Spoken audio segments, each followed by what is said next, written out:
The schedule is out. Some sad news happened, and some good news happened. Today we cover some of it all. Hello, guys, and welcome back to the Cowboy and the Hawks Nest podcast. I'm your host, Aaron. Today we will be starting off with the Dallas Cowboys schedule in the 2020 season. Not going to cover preseason because that doesn't matter. Only the regular season matters. Here we go. Week 1. The Dallas Cowboys start off the season in Los Angeles against the Rams. Personally, I think this is going to be an easy win because the Rams didn't really do that much, especially in terms of offense, because they lost Todd Gurley because he decided to say, screw LA, I'm going to go back to my home where they will appreciate me, back to Atlanta, and we'll have a three-headed monster with Matt Ryan, Julio Jones, and Todd Gurley.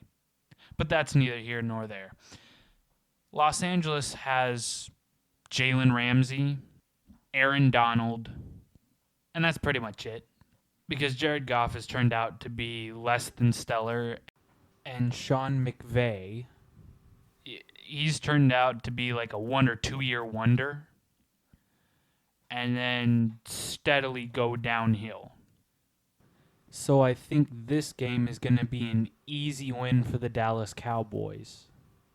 Week 2, we got the Atlanta Falcons.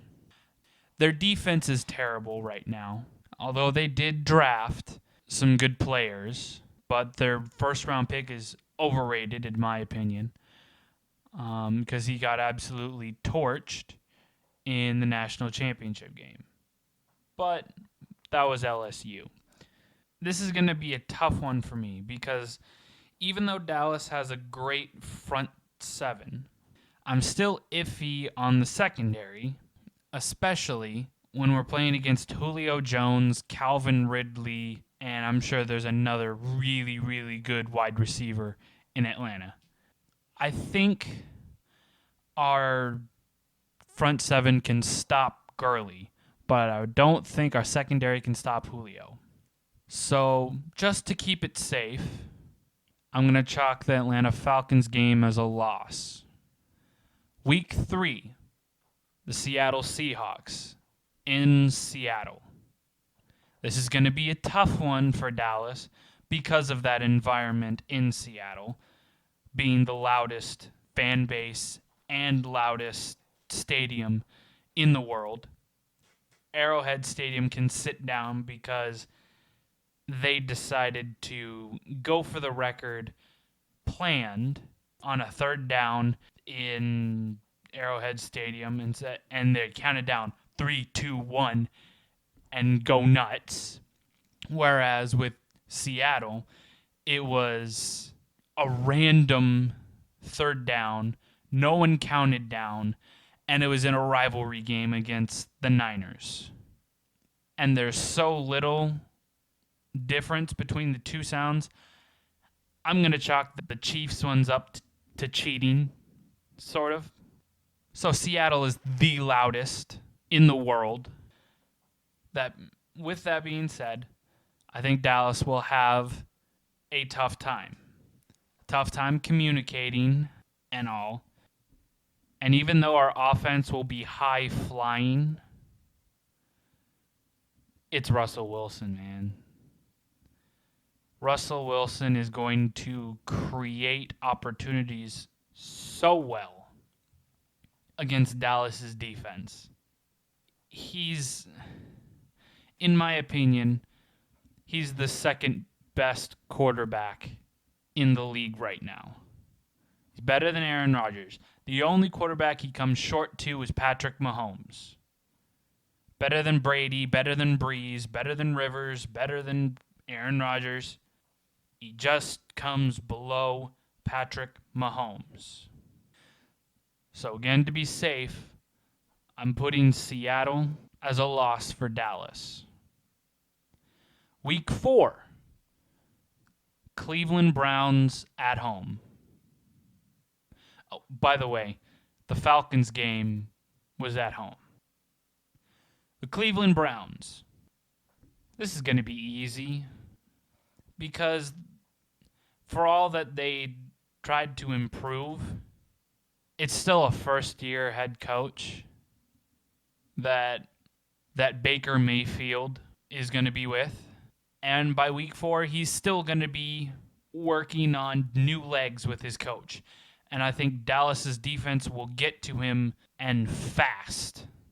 This is going to be an ownage of unmitigated proportions. Week 5, New York Giants at home. Come on, this is an easy one. Daniel Jones is not all that he's hyped up to be. Like, come on. And the only wide receiving threat they have is Golden Tate. Strike that. They also have Evan Ingram at tight end, who I will not lie is a beast. And Dallas is going to do the same thing that everyone else does to them. They're going to fill the box and stop Saquon Barkley, like they did every single other game that they've played against Saquon Barkley. However talented he is, that doesn't mean anything if he doesn't have a line that is like Swiss cheese. Another beatdown by Dallas. Week 6, the Arizona Cardinals at home. Year number 2 with Kyler Murray. He has DeAndre Hopkins and Larry Fitzgerald and a running back and a halfway decent offensive line. I think Dallas is going to win the game, but it's going to be close because that defense is still really good for the Cardinals, but nothing like Dallas's defense, and their offense I don't think is even close to what Dallas can put out. This is all assuming, of course, that Dallas gets a deal done with Dak Prescott, which I think they will. Week 7, in D.C. to face the Washington Redskins. Do I need to say anything? Win. Week 8, at Philadelphia. This is the sweaty game. This is the one where backsides get tight. I think it's going to be a win for Dallas, but it's going to be a very, very close game, and I'll be watching this all the way through. Carson Wentz is coming back. He's injury prone. He might be there for week 8. He might not. They drafted Jalen Hurts. He's a decent quarterback, but they still don't have a wide receiver core. Alshon Jeffrey's coming back. You don't know how much he's going to produce. Deshaun Jackson's coming back from injury. You don't know how useful he will be, how much his speed has diminished because of the injury. And you drafted Jalen Reagor, who is a decent wide receiver. But he wasn't the best pickup for you guys in Philly. And your defense has gone out the window because you've lost so many starters from your defense. Malcolm Jenkins, the leader on your defense.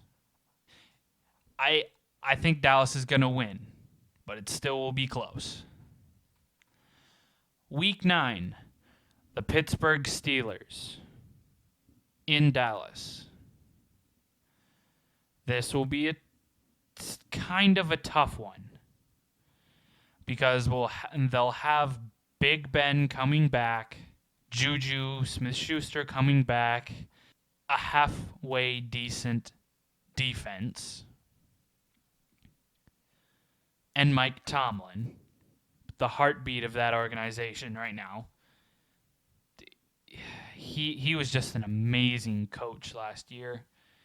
coming out with a 9-7, 8-8 record with the third string quarterback, man, that was impressive. I think it will be a win because the defense isn't as good as advertised, and the offense isn't as good as advertised either. So I think Dallas will beat the Steelers. Bye week in week 10. Resting up for one of the toughest opponents that Dallas is going to have. They have to go to U.S. Bank Stadium to play the Minnesota Vikings. This is one I'm kind of scared for, and to be safe, I'll put it down as a loss because that front seven of the Minnesota Vikings is very formidable. And going against Dallas's offensive line, that will be one of the biggest line matchups I've seen in a while. And the front seven make the back four. The rush makes the pass defense that much better. Granted, Xavier Rhodes got absolutely torched last season, and the route running ability of Amari Cooper, the deep ball ability of Michael Gallup, and the slot play that CeeDee Lamb will show is going to be insane. So I think Dallas has a shot, but to be safe, I'll put it as a loss. Week 12, Thanksgiving, against the Washington Redskins at home. I don't even need to say anything. This is going to be a blowout win. Week 13, probably the toughest game that Dallas will have to play. The Baltimore Ravens in Baltimore. I'm not going to say we don't have a hope because any given Sunday, anyone can beat anyone.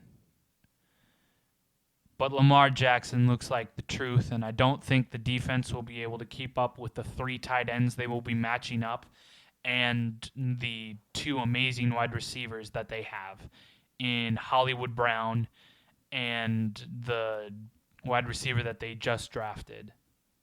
I think our defense, they won't get torched, but they will get beat. And the defense for the Baltimore Ravens is insane.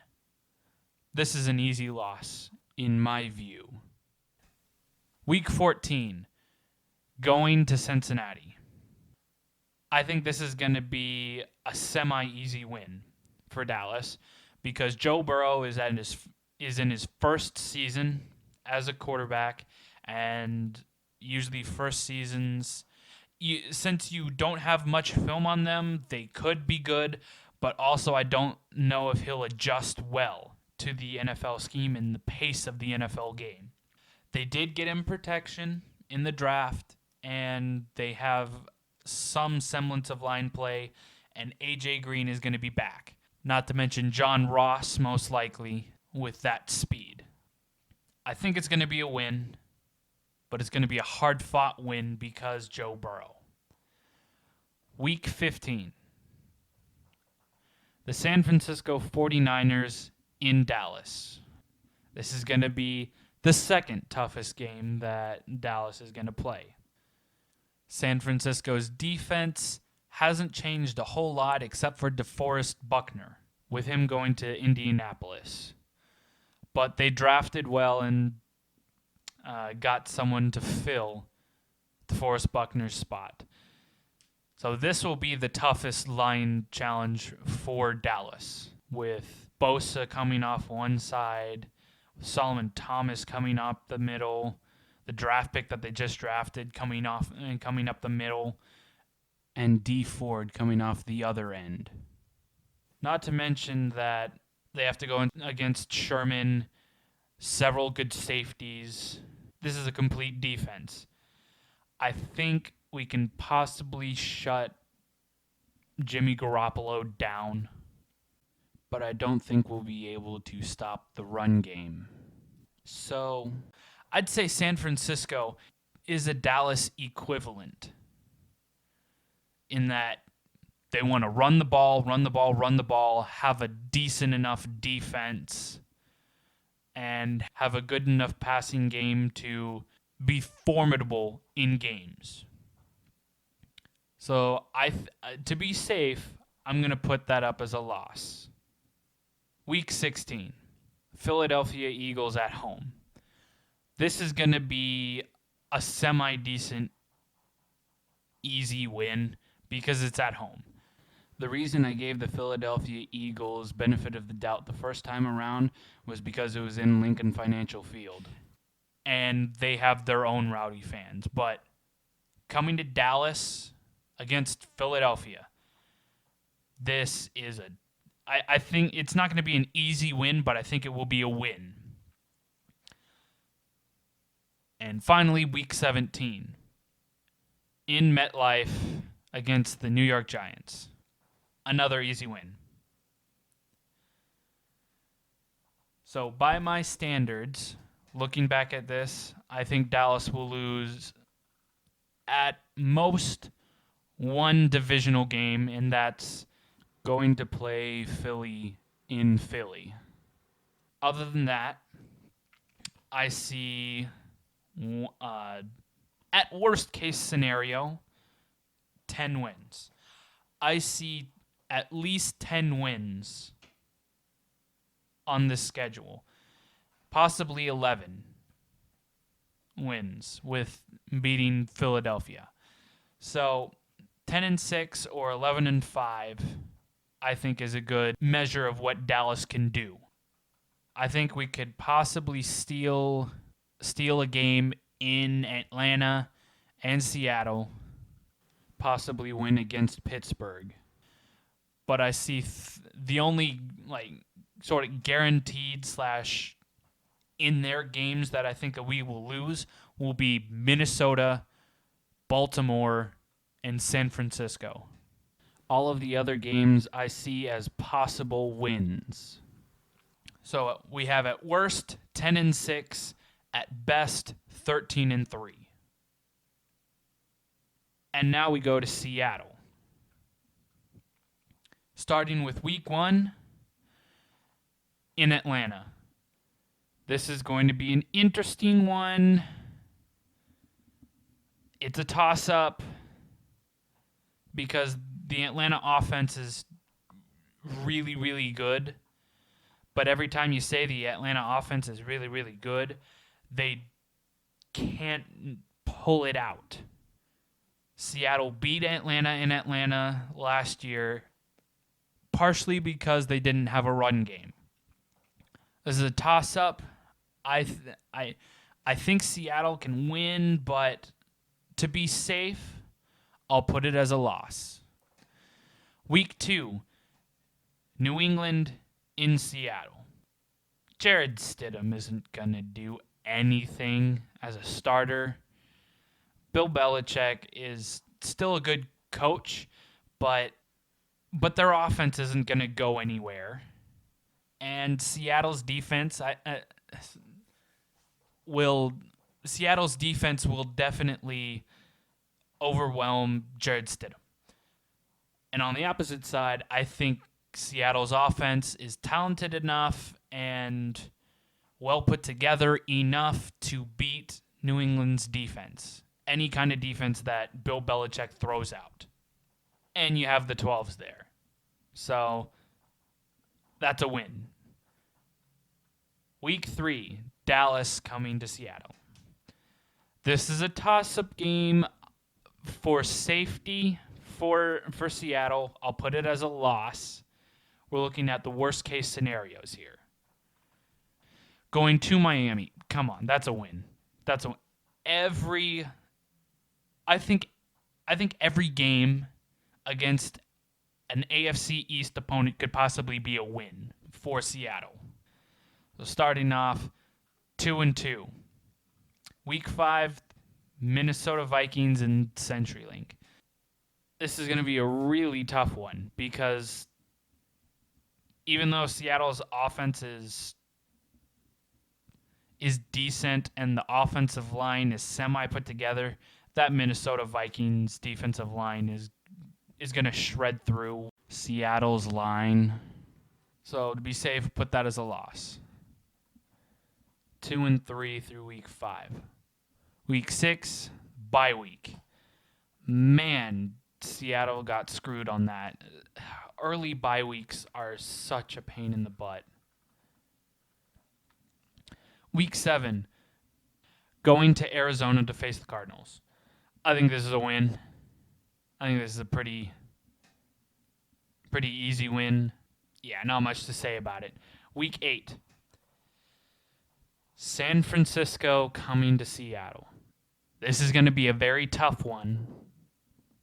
But if last season is any evidence toward how Russell Wilson can pull wins out of his butt, San Francisco in both games were signs of that. I think this is a win. I think they get revenge for Week 17 last season. Week 9, Buffalo in November. No, right. It's not snowy yet, so this is a win. I think it's a win because I don't think Buffalo necessarily got too much better on the defensive side, even though their defense is pretty good, and their offense didn't get too much better.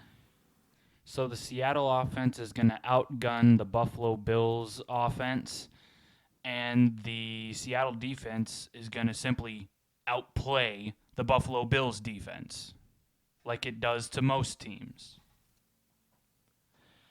Week 10, Los Angeles Rams in the new SoFi Stadium. The Rams aren't going to do anything next year. Even though Sean McVay is a decent coach, I don't think he has any answers for losing Todd Gurley. And Jared Goff has turned out to be less than advertised, like way less than advertised. So I think Week 10 is a win. Arizona Cardinals coming to CenturyLink, win. Going to Philadelphia, here's another iffy one. I think you guys get the win because Philadelphia still isn't ready by Week 12, and there's bound to be injuries. In fact, Carson Wentz might be injured by Week 12. Like, who knows? So I think this is a win for Seattle. Week 13, New York Giants in CenturyLink Field. Come on, win. Week 14, New York Jets at CenturyLink. Win. Seattle going to D.C. to face the Redskins in FedEx Field. Win. The Los Angeles Rams coming to CenturyLink Field. Again, we beat them in Los Angeles, so I think we're going to beat them here at home. Win. And then the final game of the season, probably to decide the division. San Francisco 49ers in Levi Stadium in Santa Clara. I see this one as a loss. I see this one as a loss. And I think Seattle will lose the division on tiebreaker. It's going to be close. So let's chalk this up. Starting with week 1. Atlanta Falcons. Seattle is going to lose. New England is a win. Dallas, toss-up to be safe, is a loss. Miami's a win. Minnesota, toss-up could be a loss. In Arizona is a win. San Francisco at home is a win. Buffalo is a win. Los Angeles is a win. Arizona, again, is a win. Philadelphia is a win. New York Giants is a win. New York Jets is a win. Redskins a win. Los Angeles, again, is a win. And San Francisco is a loss. So, I see Seattle going 12-4 at worst. at worst. And they might not win the division. I haven't looked at San Francisco's schedule yet, but I think that last game will determine the division. And Seattle is 100% either getting the division or a wild card spot. There's no way that they finish and that they don't get into the playoffs, in my eyes. Now to some happy news around the sports world. The Bundesliga, the German soccer league, is coming back. Thank God we have some kind of sports coming back very soon. It's like important sports coming back soon. The NBA is possibly looking at coming back also, and so is the MLB. The Korean Baseball League has already decided to come back, and I think they're playing games right now. So sports is coming back in full swing. And finally, some sad news. Don Shula, former coach of the Miami Dolphins and the then Baltimore Colts, has passed away at the age of 90.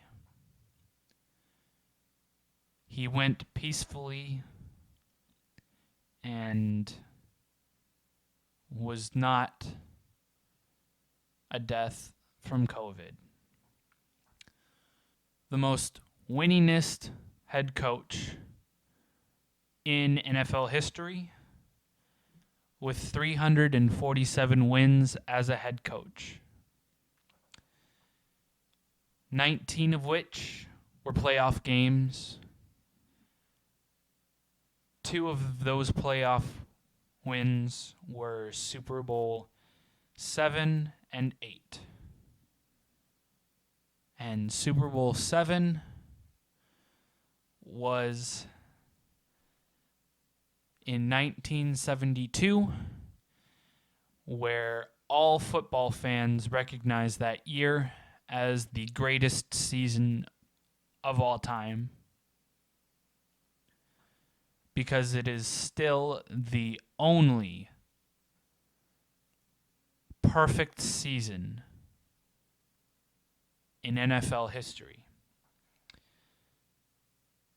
The 1972 Miami Dolphins went 17-0 and beat the Washington Redskins to claim the Super Bowl.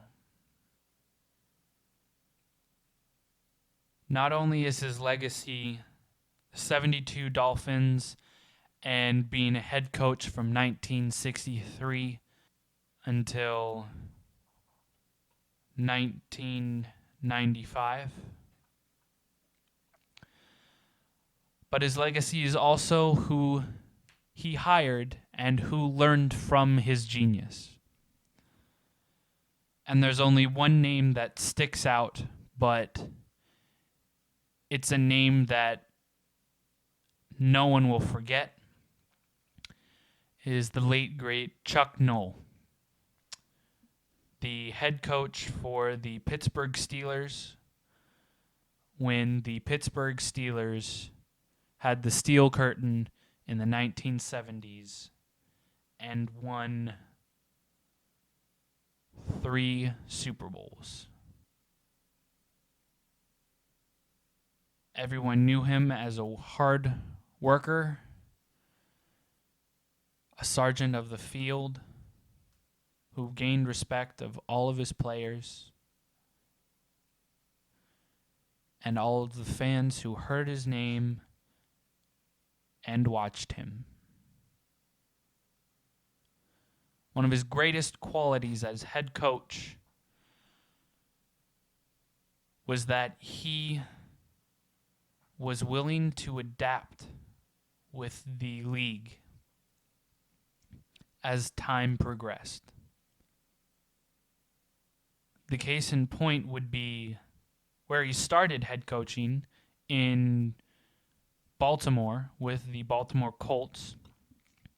He was the head coach of Johnny Unitas back when color TV was just starting to be implemented into the NFL.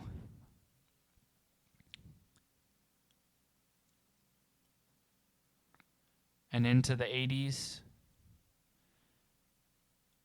he was able to coach the second greatest arm talent that the NFL has ever seen, Dan Marino.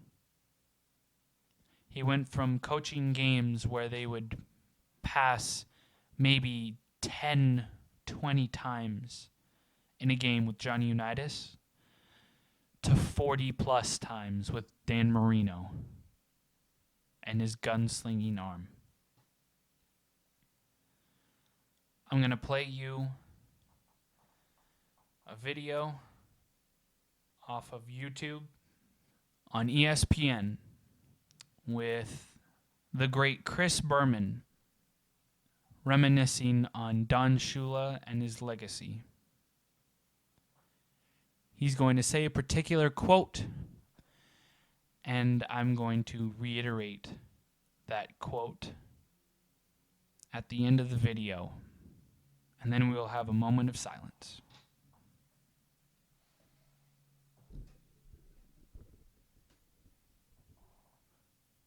We now welcome in Chris Berman and Boomer. The NFL has lost a legend today, a Hall of Famer, the winningest coach in NFL history. And to start, what are your personal reflections on the impact of Don Shula's life? Well, hi, Hannah. Hi, Jay. Yeah, very, very, because he's football. You see Don Shula, you see that, I can still see that chin jutting out, his stance on the sidelines, and he stood for excellence. That speaks for itself with his 347 wins. He molded men. I mean, we say that's a cliche, but the fact that those teams, anyone that played for him has a special feeling for him, today. And then, many of those played even in the 60s, but 70s, 80s, etc., 90s. Don Shula could win any way, Hannah. I mean, he's not the only one, but I think football-wise, and we can go a lot of directions here, and I'm very sad for Dan, and of course I know his sons, Mike and Dave, his daughters I've met a couple times, and we send our love to them. One thing that stands out is those Dolphin teams, the undefeated team in the next year, which might have even been better, even though they lost a couple of games, the team that crushed the Vikings in Super Bowl 8. Well, Bob Greasy threw 7 passes in Super Bowl 8. I think he was 6 for 7. Okay, they had Zonka and Kick and Larry Little and Kuchenberg and the great line, etc. Then came Dan Marino, obviously not right away, but not that far after, a decade later. And soon, and for they're throwing 45 or 50 times a game. My point being, this is who we have. We'll figure out how to win with this, not this is how we play it. We always do it the same way. Now, not everybody can do that. And Don Shula did it with aplomb. And the fact that he could win ground and air and be great with both speaks for his football mind. As the team statement indicated about him, he was a patriarch of the Dolphins franchise for 5 decades. He won those back-to-back Super Bowls in the 70s, and I'm really glad that you emphasized that. We haven't seen that in the NFL in the last decade and a half. In this modern era, he took them to 5 championship games. How, Boomer, did he establish Miami as an NFL contender and really put Miami on the map as a championship sports city? Well, when the Dolphins, Hannah, were an expansion team in the AFL, which I certainly remember, it's Miami, Florida in the late '60s was not, it was an outpost. Yeah, I'm exaggerating, but it was a different time. And expansion team. Okay, they were all right. But as soon as he came over, he immediately made them.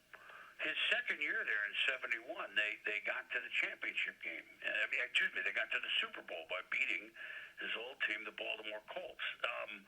And so they went to 3 straight Super Bowls, the last 2 which you just pointed out in '72 and '73. So Miami, which was, had nothing professionally, was college football down there, University of Florida, and of course the U of Miami, but what were they with football at the time?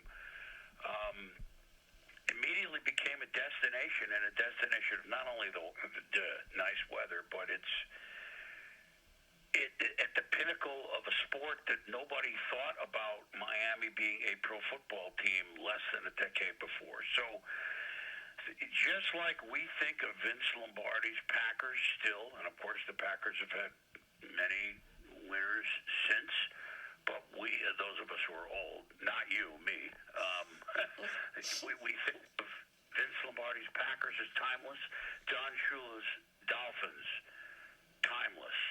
The way they ran things to perfection, and the way, did he have a losing season or 2 in all his years down there? Maybe 1 or 2. 2.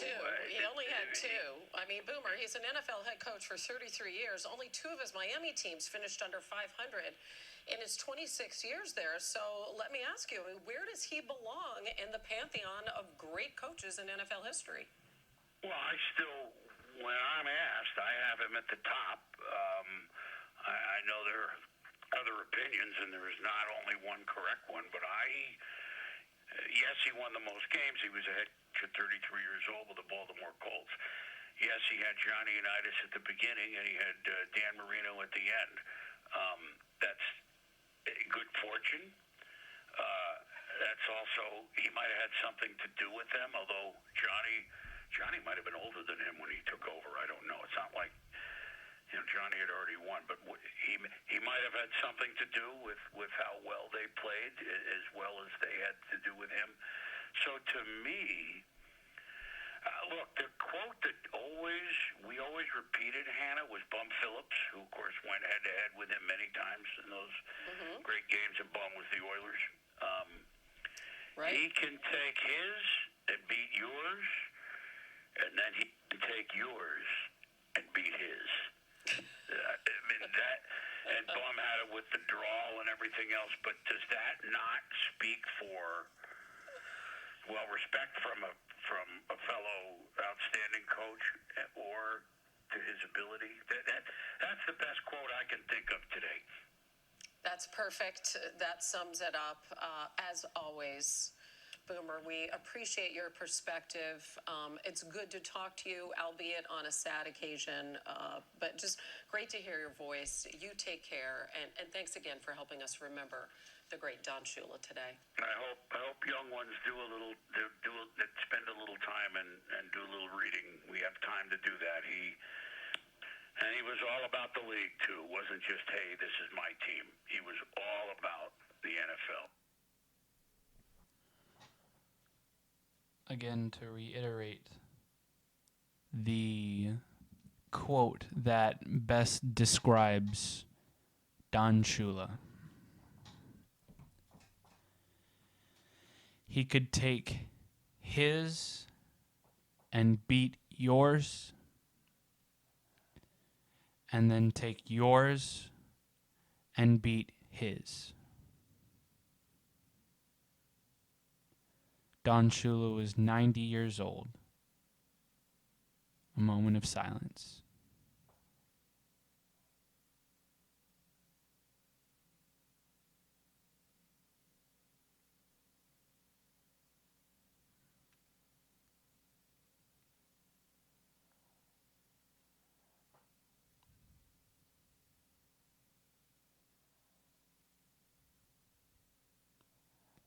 You're in a better place, Don, with the football gods, in the Hall of Fame, in the inner sanctum, and we will miss you. Thank you for listening to the Cowboy and the Hawk's Nest podcast. I try to be as consistent as possible with a video every week. And always remember, go Hawks. How about them Cowboys? And born in 1974, Sounders. And now we win like never before, Sounders. We love our boys in the famous green, the greatest team that you've ever seen, the Seattle Sounders, born in 74. Have a nice day, bitches.